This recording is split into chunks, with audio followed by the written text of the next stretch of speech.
Assalamualaikum warahmatullahi wabarakatuh. Halo teman-teman semua, kembali lagi dengan vlog saya. Bagaimana nih puasa kalian hari ini? Hari pertama, lancar ya? Teman-teman, video kali ini saya mau berbagi cerita dengan kalian, seperti yang kalian lihat di judul video ini ya, tentang upgrade dari Karimun Kota ke R3. Nah, buat kalian yang sering menonton video-video saya atau mengikuti channel ini, kalian tahu kan lah ya, di channel saya ini banyak sekali mengupload tentang mobil Karimun Kotak gitu ya. Dari perawatan, perbaikan, atau semua yang berkaitan dengan Karimun Kotak pasti saya dokumentasikan di channel ini gitu ya. Dan mungkin ke depan saya tidak akan mengupload lagi karena Karimun Kotaknya sudah terjual teman-teman. Saya jual Karimun Kotaknya ya. Alasannya kenapa saya jual karena, saya ingin upgrade aja gitu ya, saya ingin upgrade ke yang lebih besar mobilnya dan saya pengen yang mobil keluarga gitu ya, mobil yang lebih besar lah intinya gitu. Dan baru tadi banget gitu ya, tadi pagi, saya dapat, unitnya R3 teman-teman ya, saya ganti yang ke R3 GX tahun 2015 yang facelift gitu ya. Tapi sebelum kita akan membahas ke R3-nya, saya akan bercerita dulu nih pengalaman saya ketika saya menjual mobil Karimun Kotak. Kenapa saya perlu ceritakan di sini ke kalian? Karena ada hal yang menarik teman-teman ya. Kalau yang pernah saya bilang di video saya yang lalu, yang setahun yang lalu mungkin gitu ya. Coba cek aja alasan kenapa mobil Karimun Kotak itu mahal dan masih banyak diminati gitu. Dan ini bukan hanya sekedar hoax gitu ya.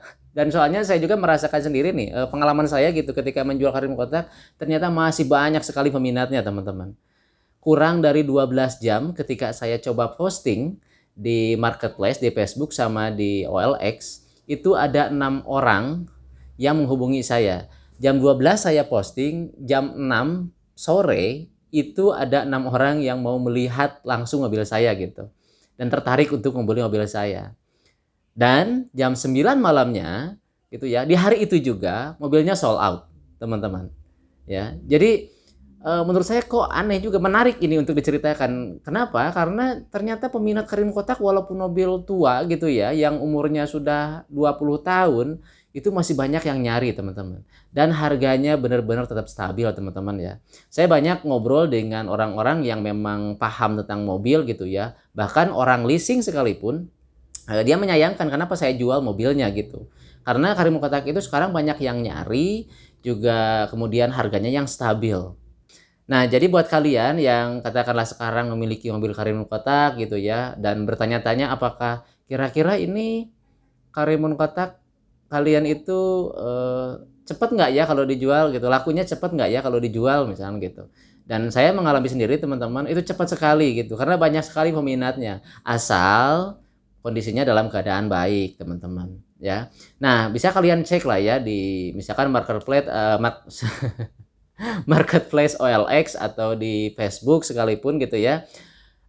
Harganya rata-rata di antara 50 jutaan gitu ya. Untuk tahun 2000-an seperti yang mobil saya tahun 2000 gitu ya, itu di angka 50 juta ke atas gitu.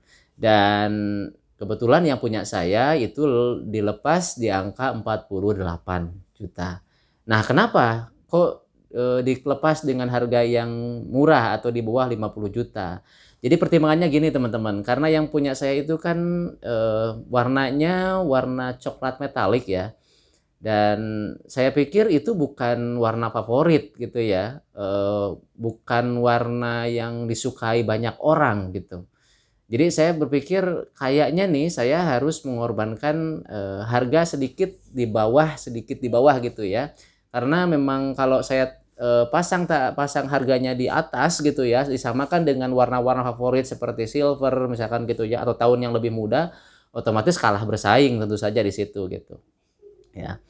Kemudian juga pertimbangannya karena tahun teman-teman, karena untuk tahun sekarang itu udah 21 tahun gitu ya, udah sangat tua. Kemudian juga pertimbangannya karena kilometernya sudah 200 ribuan, 230 ribu sekian gitu ya.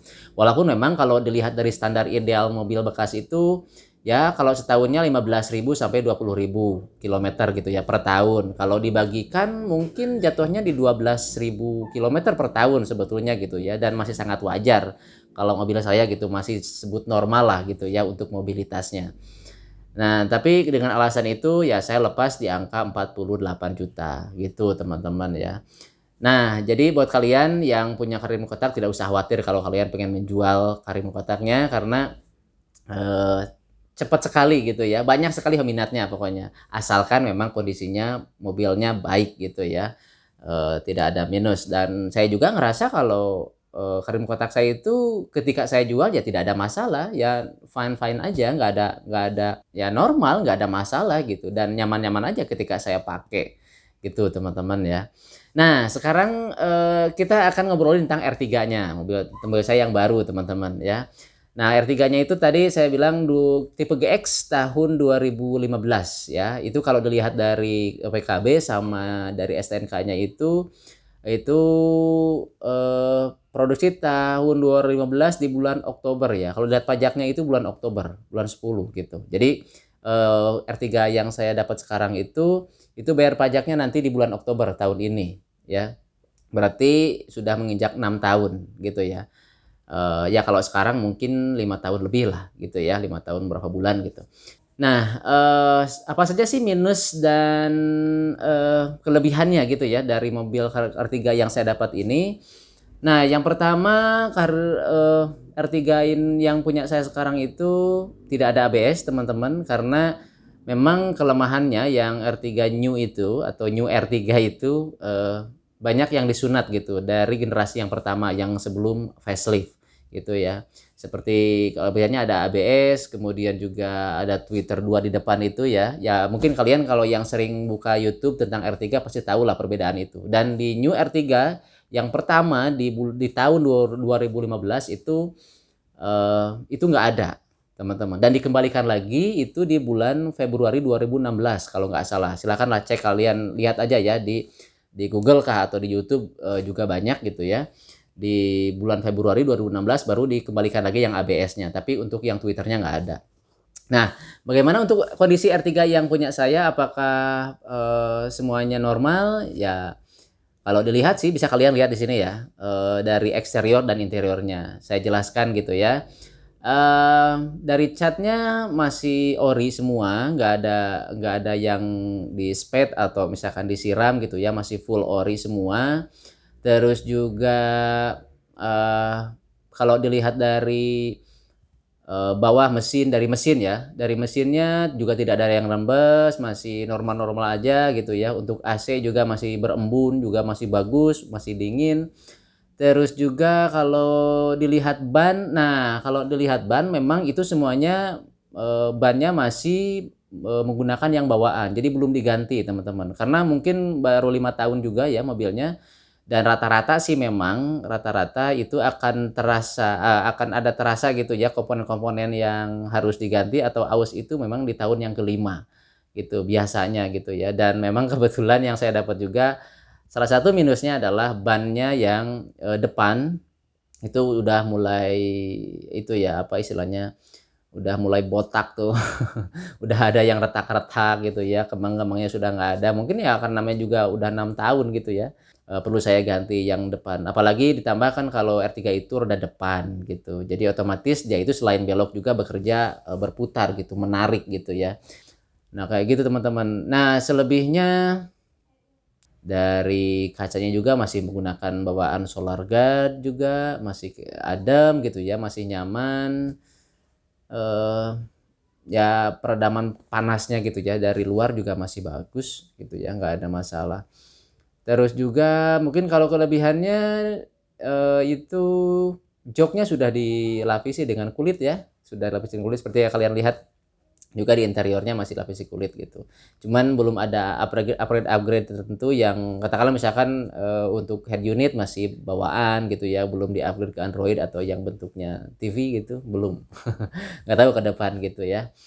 Nah, seperti itu teman-teman ya, cerita saya di vlog saya kali ini, bercerita ke kalian tentang R3, dan di next video saya akan mendokumentasikan general check up dari R3 saya sekarang itu. Karena mungkin lah seumur saya punya mobil bekas, saya selalu membawa ke bengkel resmi untuk general check up. Jadi mengetahui apa saja yang aus, apa saja yang perlu diganti gitu ya. Karena memang saya kan nggak tahu riwayat pemakaian dari pemilik sebelumnya seperti apa, teman-teman ya. Dan buat kalian para pecinta R3 atau para user R3, eh, jangan lupa untuk subscribe atau like video-video saya ya. Dan nanti saya akan buatkan dokumentasi seperti di Karimun Kotak, dari mulai perawatan, perbaikan, perubahan, semua yang berkaitan dengan Karimun Kotak R3 saya akan dokumentasikan buat kalian ya. Dan harapannya bisa bermanfaat lah tentu saja gitu ya, dari sharing-sharing pengalaman atau vlog-vlog saya yang saya buat. Oke, terima kasih ya teman-teman sudah menonton video saya. Sampai ketemu di video saya berikutnya. Assalamualaikum warahmatullahi wabarakatuh.